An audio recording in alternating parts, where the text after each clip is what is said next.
นี่โอ้แล้วก็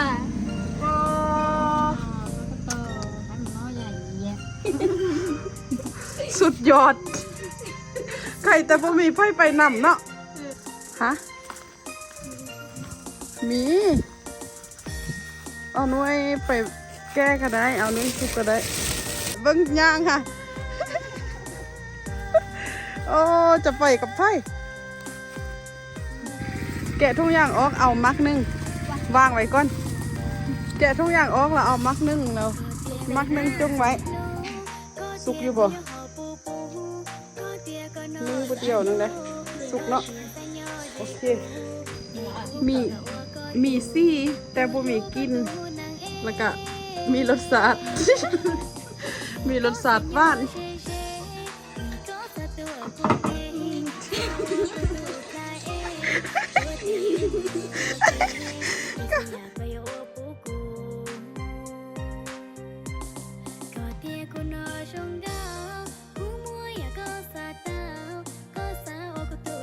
เอาไม้มาแล้ว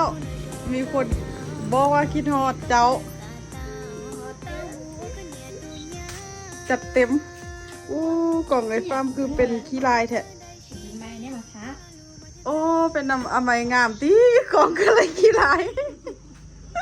นี่คนนี้มือนี้ป้าจัวแต่งตัวเซ็กซี่ขนาดเด้อมือนี้นะสุดยอดโอ้แต่งตัวเซ็กซี่แต่ว่าตีนคือเป็นอันนี้ไปเห็นยังมาไปสัญญาสองคนเนอะเจ้าได้เนอะบูแม่มีแต่เราเจ็บผู้เดียวเจ้าบ่ได้ไปนำเนาะถ้าจะไปนำนี่เจ้าก็เจ็บนำโดนหรอบ่ให้รู้มาว่าให้รู้อันตั้งแต่เอื่อยไปเบิ้งพวกเจ้าใส่เข้าให้ยู่อันให้น้องมาลาแล้วหลังจากนั้นพวกเจ้ามาบ้านเท่าน่ะบูแม่อันนั้นก็เจ็บแล้วตีตอนนั้นน่ะเอาตอนไปใส่เข้าให้ท่านก็เจ็บแล้วไปให้มาแล้วก็เจ็บโอ้โหเกินไปเนื้อฮะมีเอาหน่วยไปแก้ก็ได้เอาหน่วยสุกก็ได้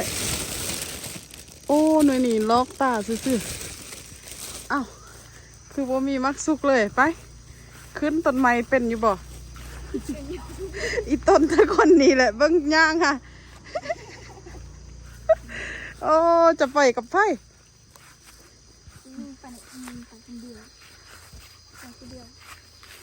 มีเรื่องดูมีมักสุกอยู่บ่แต่ว่ามันสุกแล้วมันล้นนะนี่มักนี่ก็สุกบ่นี่ยังเนาะโอ้นี่มักนี่บ่นี่แม่นแล้วแกะบังดู แกะบังดูเจอมักเน่าบ่ได้ดิกัดเลยโอ้โอ้ยกินเลยกินบังดูเป็นจังไดกัดทึกแมงบ่ได้เด้ลองเอาไปกัดทึกแมงบ่ได้เด้มือได้จะไปให้อีกมืออื่นอ้าวสันเจ้าโบเท้าอันมันเกิดมาลาว่ะมาลาไปให้เร็วเดี๋ยวบุญไม่มาลาบอกว่าวันที่26มาลาจะมาเด้นี่มึงดูสิมึงดูโบแสบส้มแสบเนาะโอเคแสบคนนั้นยันแดดแล้วคนนั้นน่ะมักนี่ก็ส่งคือซีซุกอยู่นี่ไม่ถึงนี่นะ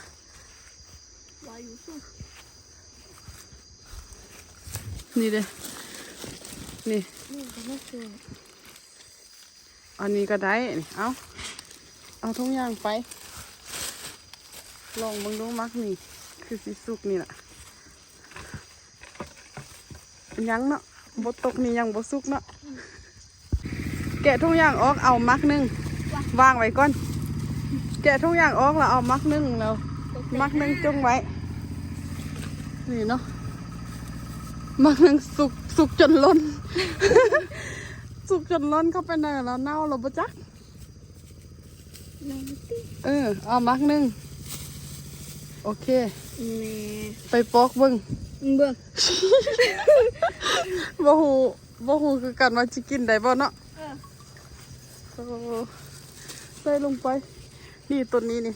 เจ้าเก็บเด้อไปฟาร์มซีเมนต์เราจะเก็บเด้อต้นนี้นะเก็บเอามักสุกโอเคนี่ต้นนี้ก็ปกติก็สุกอยู่เด้มาเบิ่งดูเอาแต่มักสุกได้อะไหมอย่าเก็บมักเน่านะนี่เด้ว้าว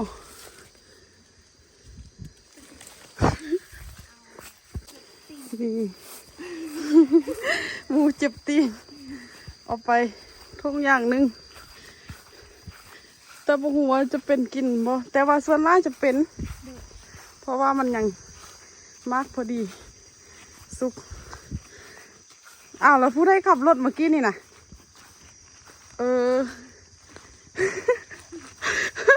ไต่ต้นตะท่าย่างอะไร โอ้ยใช่จ้าเจ้าค่ะพี่เจ้าอยู่ กินไหมซาลีนี่นะ โอ้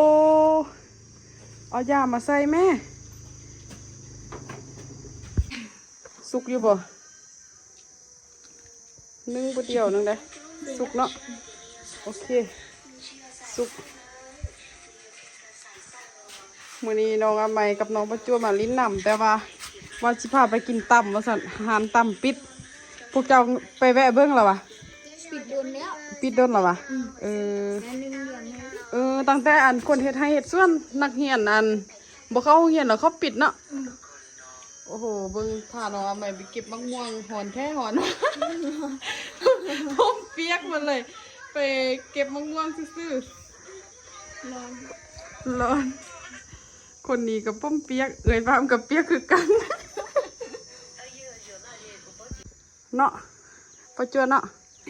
พวกเจ้าคือบ่ลองปกต้นนั้นเบิ่ง ตัวนี้ หวานแต่ว่าหวานไปบ่แซ่บ ลองปอกมึงดูแซ่บกินมักแตงเนี่ยนะ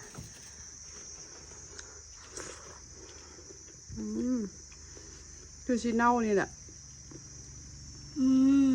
บ่เน่าเนาะ มะนาว ลองมึงดู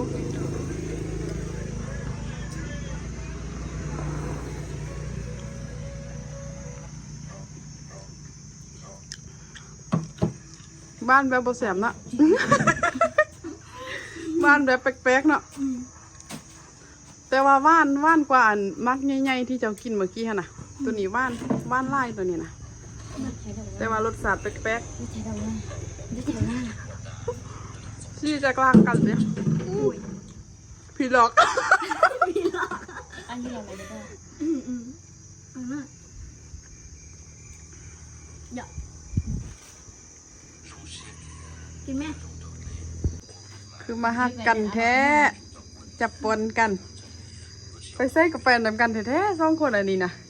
เนาะขนาดมือนั้นไปใส่เขาให้มาลายังแฟนนำกันเนาะเอาจะอันก็เดี๋ยวว่าประจวบประเทศไทยบ่แม่นติ ไม่ให้ แล้วมือนั้นคือไปใส่เขาให้นำกัน ใส่ช่วย อ๋อไปช่วยเจ้าก็ว่าอยุอันประจวบกับอาไหมนี่ไปใส่ไปนำกันเป็นหมู่กัน ประจวบประเทศไทยแต่ว่าไปใส่เขาให้ช่วยมาลาแสดงว่าไปเอาแห้งให้เจ้าแมันบ่ไปช่วยเจ้าแล้วมาลาตรงได้ไปต้มแห้งเจ้าเนาะอยู่เฮือนผู้เดียวกับบ่คักเนาะประจวบเนาะ ข้าวว้าวอยู่คนเดียวจริงเก็บสมัย อยู่ผู้เดียวบ่คักโอ้ต้องได้ไปตามน้องอาไหมไปให้จึงมีหมู่ลิ้นมื้ออื่นอาไหมไปให้เจ้าจิไปบ่ซะนะ แต่โมได้สิ ไปบ่ได้ลืมเนาะเลยลืมว่าเจ้าเจ็บขาเฮ็ดท่าใดเนาะฝนตกแม่นบ่ฝนตกทางมื้อน่ะ บ่แม่น ตังลมนี่แหละ ลมอยู่ทางบ้านเฮาหรือว่าทางอันปูย่างหั่นคือว่าเจ็บไล่เนี่ย ลมอยู่ห่าง ทางบ้านเฮานี่กลางคืนหรือกลางเว้นจะลมน่ะ ก กลางคืนพี่ อันนั้นเลยเอียง สรุปกลางเวรหรือกลางคืน ผู้ลมบ่ตอบผู้ตอบบ่ได้ลมกลางคืนตี้เอาไม่ตอบแทนนะกลางคืนตี้ยังมีว่าตี้นี้แสดงว่าบ่มั่นใจเด้บ่มั่นใจว่ากลางเวรหรือว่ากลางคืนเด้ พักตัวเหลือยังมีคนรู้มีซี่แต่บ่มีกลินแล้วก็มีรสชาติ มีรสชาติหวาน แต่ว่าตอนมันดิบมันแซ่บได้มะม่วงตัวนี้นะตอนดิบนะเอามาตำเอามาจำเกลือนะแซ่บสุกมาแล้วเป็นรสชาติแปลกๆเป็นยังสิจูบกันเหรอวะหมูหักหมูแพงกันเด้นี่สองคนนี่นะ บ่โดนพอกันนะ บ่โดน บ่โดนก็เอากันแล้วสันฉันเอาไม้ก็ให้แม่เอาไม้ไปข้อไว้อยืงกันเอาไม้แล้วก็ไปใส่กะเอาไปทำมดพอดีเด้พอดีไอเอาไม้ยังบ่ทันเอาเมียเด้ไปข้อมาให้ไอเอาไม้เอาเราจึงเป็นทางอันเอื้อยไผเป็นทางหมู่กันเนาะแล้วน้องเอาไม้ก็พาเอื้อยไผไปลิ้นตลอดไอก็นำไปจ้าบ่ได้เด้พาเอื้อยไผไปปาร์ตี้แล้วไอไปนำไปด้านะเอาไม้เฮ็ดให้ไล่เด้อไปเฮ็ดให้เอาไม้นะคมว่ากวาง ไล่รู้ พวกเจ้ามีไล่คนว่าคือว่าเฮ็ดให้กวางแท้เฮ็ดปักไล่ทั้งหมดจักคน 11 11 คน คนที่เฮ็ดให้ใดหั่นน่ะทั้งหมดน่ะ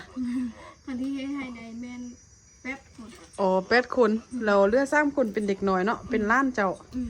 แสดงว่าอายเจ้ายังบ่ทันลงเฮือนมันบ่อยู่ร่วมกันเนาะก็เลยเฮ็ดไล่เฮ็ดให้มักเด้ยความว่ากวางเนาะกวางได้ให้มักเด้ยน้องอมัยน่ะจักลังเฮ็ดให้จักบอนมักเด้ย เตียนด้วย บ่ฮู้เลย พูดเลย เฮ็ดมีหน้าที่เฮ็ดไป บัตรค่ายมาได้เงินเด้บ่ใส่เงินวะ ใช่ก็ คิดว่ามีแต่หน้าที่เฮ็ดเราเฮ็ดไปแล้วเงินค่ายมาก็บ่ใส่ โอ้ย ใส่ให้แล้วเนาะอมัยความว่าใส่เงินเก่งพี่กายนี้ซื้อโทรศัพท์ตั้ง2 เครื่องเพหมด 10 ไปล้าน ซื้อโทรศัพท์2 เครื่องเพหมดบ่ได้ใส่ตาอีตุนปีนี้เฮ็ดให้มาแล้วซื้อใหม่อีก จะซื้อรถ จะซื้อรถแล้วเอาแล้วคันนี้เด้ของอาย พอ ของพ่อแสดงว่าอาไมนี้เฮ็ดให้เพื่อรถเด้นี่ไปให้ดูๆนี่นะ แม่ มีความบ้างได้นี่ คนหน่อยๆนึงกะเก่งขนาดเฮ็ดเวียกนะ เก่งแต่เฮ็ดไทย ซูซี่กับมาลาเลยเฮ็ดเวียกเก่งคือกันเลย เก่งแต่เฮ็ดให้ว่ะเฮ็ดอันอื่นบ่เป็นว่ะ หลังด้วยหลังบ้วงเฮ็ดกินเฮ็ดบ่เป็นเลย เป็น เป็นเนาะแสดงว่าเป็นหลายอันอยู่ ว้าว ผู้บ้าวว่าซั่น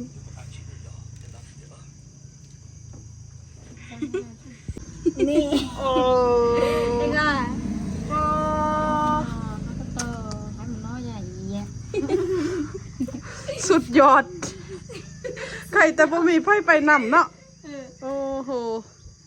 อันเอ่ยเห็นแพ้อยู่หัวเขาเลยเอ่ยคิดฮอดอันตอนนั้นน่ะ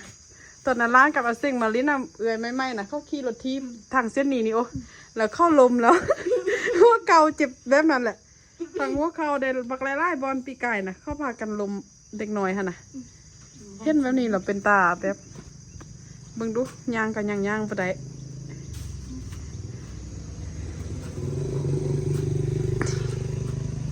เป็นผู้เศร้าคาเฟ่แล้วบัดนี้น่ะ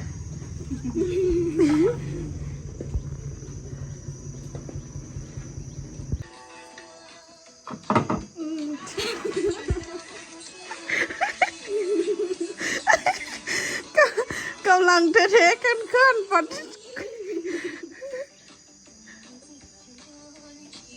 จานสิตก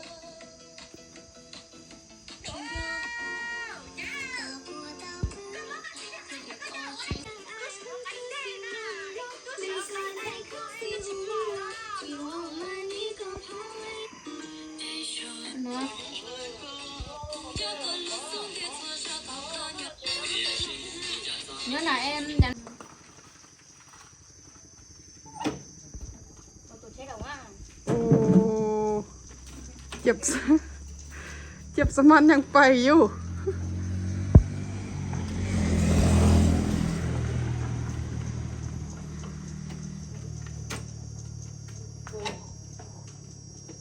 ใส่กระเป๋าลึกไปมัน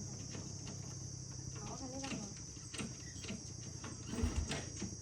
เขาเหล็ก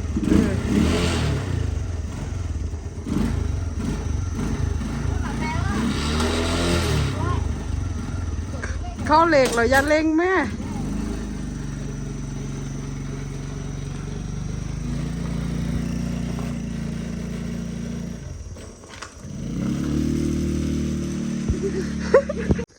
นี่เด้องวดนี้นะเบิ่งเอาเลยตามนี้โมเมนตี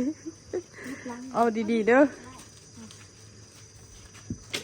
เจอได้แค่เมื่อกี้ยังเจอได้แค่โอ้เจอได้แค่เจอได้แค่เด็กกูด่าเพื่อนเลย เฮ็ดจังได้เอาดีๆได้อย่าพาหมูไปสำซ่องได้ น้ำหนูจังเอา ป่าไว้ครึ่งกลางไว้ คือบ่ปะครึ่งกลางเอา ได้ละ โอเค ไป ขึ้นไปนั่งค่อยๆขับเดิม เอาใหม่เด้อ บบิดกุญแจตี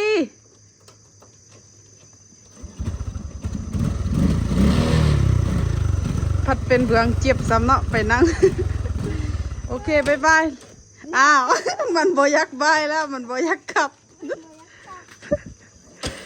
ได้อยู่นี่แล้ว ไปอยู่แล้ว อ้าว คือยากเทศนะ อ้าว น้ำมันลดหมดแล้ววะ